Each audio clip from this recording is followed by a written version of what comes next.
السلام علیکم دوستو، ہورر ہب میں خوش آمدید۔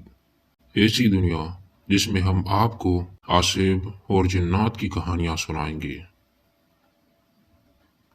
ہم زندگی میں اکثر مذاق میں بہت کچھ کر جاتے ہیں، لیکن کبھی کبھار یہ مذاق ہم پر بہت بھاری پڑتا ہے۔ اس کہانی میں بھی کچھ ایسا ہی ہوا۔ تو شروع کرتے ہیں آج کی کہانی۔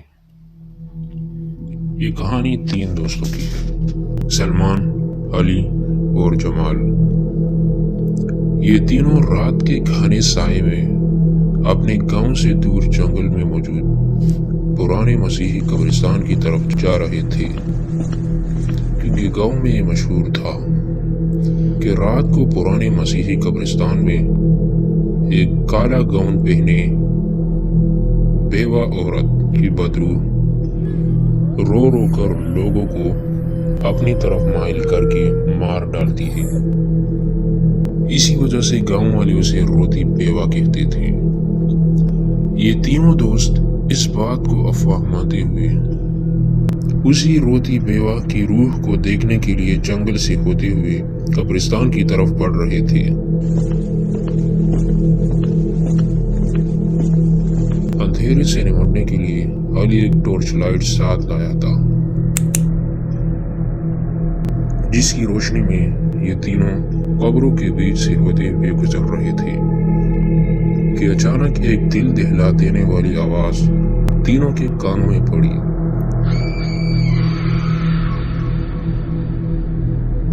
اور ساتھ ہی ایک وجود کالے گاؤن میں ملبوس نمایاں ہوا، جسے دیکھ کر علی بھاگنے لگا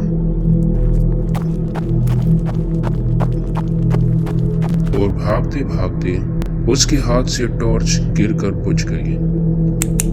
اسے ڈھونڈنے کے لیے علی ادھر ادھر ہاتھ مارنے لگا، تبھی اس کا ہاتھ زمین پر پڑی ایک انسانی کھوپڑی پر پڑا، جس نے علی کو مزید خوفزدہ کر دیا۔ پھر اچانک علی کے کندھے پر کسی نے زور سے ہاتھ مارا۔ جب علی پیچھے مڑا تو پیچھے وہی وجود کھڑا تھا۔ وہ علی پہ حملہ کرنے ہی والا تھا کہ اچانک سلمان نے دوستی کی خاطر اس وجود کو زور سے دھکا دیا اور وہ وجود زمین پر گر پڑا، ساتھ ہی اس کا نقاب بھی اتر گیا۔ علی اور سلمان یہ دیکھ کر حیران رہ گئے کہ یہ انہی کا دوست جمال تھا، جو اتنی دیر سے ان لوگوں کے ساتھ ایک ڈراونا مذاق کر رہا تھا۔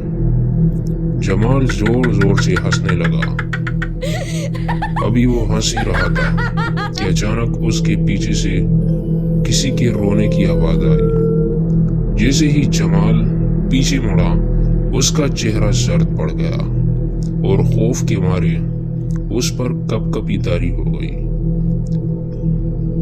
کیونکہ جس روتی بیوہ کا وہ اتنی دیر سے مذاق اڑا رہا تھا، وہ اس کے سامنے غصیلے انداز میں غراتی ہوئی کھڑی تھی۔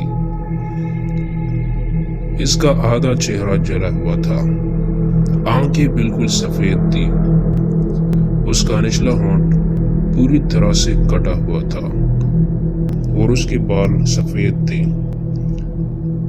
وہ جمال کو بازو سے پکڑ کر اپنے ساتھ گھسیٹنے لگی اور جمال کی دل دہلا دینے والی چیخیں جنگل میں دور جاتی جاتی ختم ہو گئی۔ علی اور سلمان، جو اتنی دیر سے آنکھیں پھاڑ پھاڑ کر جمال کو دیکھ رہے تھے، بے ہوش ہو گئے۔ جب علی کی آنکھ کھلی تو اس نے خود کو اپنے کمرے میں پایا۔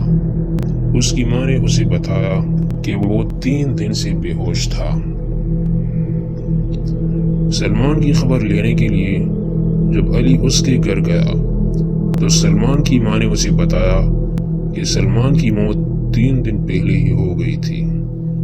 یہ جان کر علی صدمے میں چلا گیا، کیونکہ اس دن علی نے اپنے 2 دوستوں کو کھو دیا تھا۔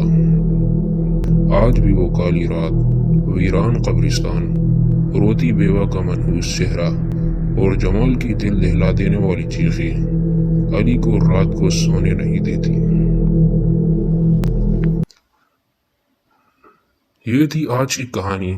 اگر آپ کو ہماری آج کی کہانی پسند آئی ہو تو اس ویڈیو کو لائک کریں اور اپنے ہارر لور فرینڈز کے ساتھ بھی اسے شیئر کریں۔ ساتھ ہی چینل کو سبسکرائب کریں کیونکہ ہم آپ کے لیے ہر ہفتے دل دہلا دینے والی کہانی لے کر آئیں گے۔ اپنا اور اپنے پیاروں کا خیال رکھیں۔ اللہ حافظ۔